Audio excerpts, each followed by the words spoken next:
Well, it's 2 o'clock and we're ready to start our webinar. So glad you joined us. And if you're not listening live, that you're listening to the recording. My name is Mark Freier, and I'm the executive coach and advisor to leaders focusing on transformational leadership and the author of the book, The Choice to Show Up, and co-author of The Execution Culture. Over the years, Tim and I have shared literally gallons of coffee and hours of conversations about every topic you could imagine. Most recently, of course, many of our discussions have been around how we are navigating the uncertainty and how to show up well, both personally and professionally. In many ways, you could say we're inviting you into our Starbucks conversations, of course, without the noise of the espresso machine or the interruptions of, excuse me, sir, is this seat taken? It is, however, with the same amount of authenticity and calmness that we want to start. So, deep breath. Here we go.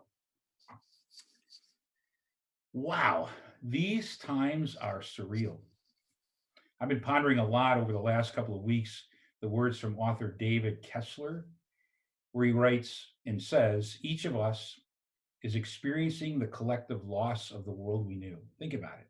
Each of us is experiencing the collective loss of the world we knew. I don't know about you, but I think this is worth noting and being honored. So here's the deal. This webinar and next week is not a hype fest to pump you up, nor have we designed them to be a space to wallow or ruminate with our emotions and circumstances.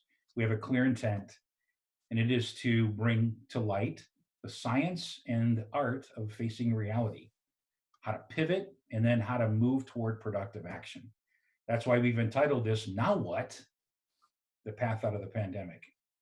I've learned so much from Dr. Tim Hogan and appreciated our conversations and certainly our friendship.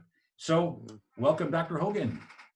Thanks, Mark. It's great to be here with you. This is fun to do this together. Absolutely. Yeah. Tell us a little bit about yourself. Yeah, well, I'm a psychologist and a therapist. As you know, you were on our board. I used to run a big nonprofit counseling center in the city, and now do a lot of consulting and work out of my office in Plymouth. But I think there's two things that kind of summarize what I do. And the first is a term called interpersonal neurobiology. And the reason I use that term is because it makes me sound smart. Oh, it does. So, it does. Good. So as long as that you got that across. So actually, what it means is it's all about what happens when two people come together and relate. It turns out there's a whole lot of what we call an exchange of energy and information that happens from our bodies one to another. And so people who've worked with me know that I record sessions and watch videotapes, sometimes with the sound off, because I'm very interested in the intricacies of how we interact with one another. We rely on our words, but our words are usually only about 15% of what's happening. So I'm really interested how we do that. And then the other big thing, as you know, is I would say I work in an area called embodied spirituality. So the question then is, as we are exchanging energy and information, what does that have to do with the divine within us, within each other, in the world? Like, how can we be dancing with the divine as we send energy and information with love and compassion and forgiveness and strength and fierceness? And then how do we exit that and, bring death in that life? So that's kind of where I live my life. That's when I'm traveling, that's usually what I'm speaking on. And it's, of course, the way I'm processing what's happening with the people I work with and the consulting I do now. Bond. And so, when moms have babies, their amygdala limbic system is just on fire. When teenagers fall in love and become irrational people who are impossible to be around. Not that I've ever experienced that myself or with my kids, but when that happens, the amygdalas are lit up. That's also the part of us, though, that even in subtle ways, you walk into a room and it makes us want to go over to our partner and give them a little hug or kiss them on the forehead or just kind of snuggle up. That's all limbic activity. But the other job the limbic system has is to scan the environment for threat and then get us ready to fight. And so it kind of signals to the lower part of our brain to release adrenaline and stress hormones so that our muscles get tense and we're kind of ready. So it scans for threat on the one hand and seeks love on the other hand. So the problem is it can't do both at the same time. So, as we've both talked about, we get in our office, we're doing our work, we're looking at our 401ks, we're looking at financials, I'm working with clients whose lives are falling apart. And all this is signaling threat, threat, threat. You know, I Mm. look out my window here in downtown Plymouth, there's not one car, not one person, which just feels like some kind of epic disaster, which this is. And my limbic system says threat, threat, threat. Mm. So then, um, you know, I leave my office and I talk to my suite mates, or I talk to my family, and I have this brain that's stressed out. And I don't mean to be that way, but that's kind of, I think, where a lot of us find ourselves. We have nervous systems that are right on the edge. So let me ask you a question. So I'm looking out right now at my sub, which is usually teeming with people, kids, dogs, people walking, and it's quiet. There's nothing here. And you said that, you know, you look out and your brain goes, something's wrong. But but really, it can't be that bad. Or do our brains say, no, something is not normal, therefore it's wrong? Yeah. Here's the trick. Um, there are times when we can talk our limbic system into stress. For example, we can go to a scary movie or something, and we can work ourselves into a tizzy, but we know it's all fake.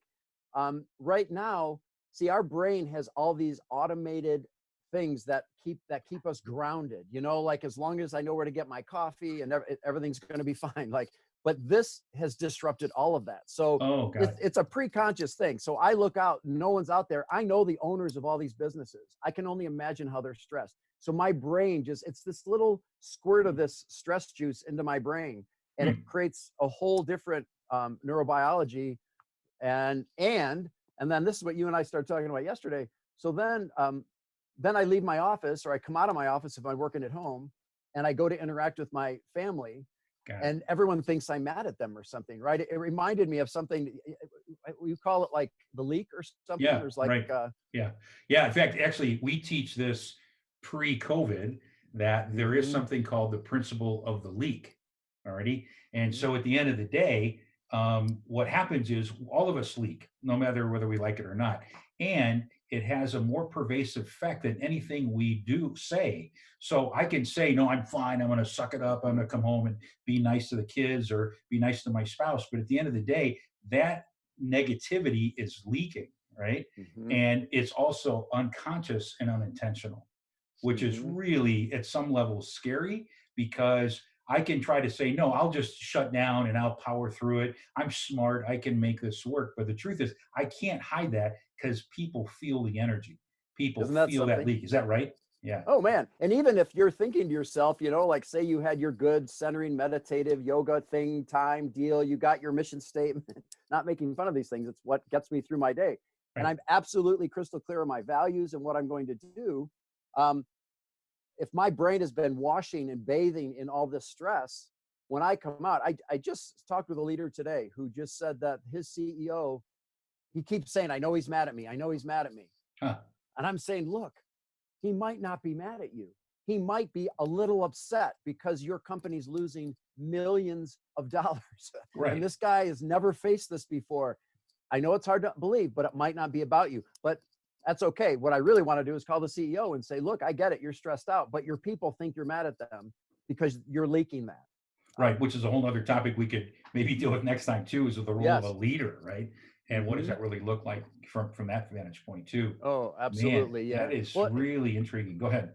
well, and I think, you know, I think what goes along with this principle of the leak is a principle in interpersonal neurobiology we call contagion, which is we have mirror neurons throughout our bodies, and these Okay. mirror neurons are always picking up the emotions of the people around us, and it's all pre-verbal. Like it's not we often can't put words to it. It's just what we experience. So you know, if you've ever seen, you know, we essentially have the same brain as other mammals. And if you've ever seen a National Geographic where, you know, there'll be like 600 impala grazing, and Hmm. then all of a sudden there'll be a crack, like you'll hear this branch crack as lions approach. And one impala, the one with the anxiety disorder, which all the other impalas are grateful for because they're the ones that always warn them.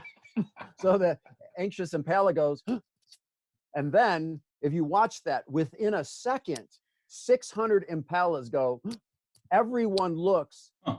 because that's how our brains are. We are wired, you know, we have this individualistic stuff that we think about ourselves as individuals.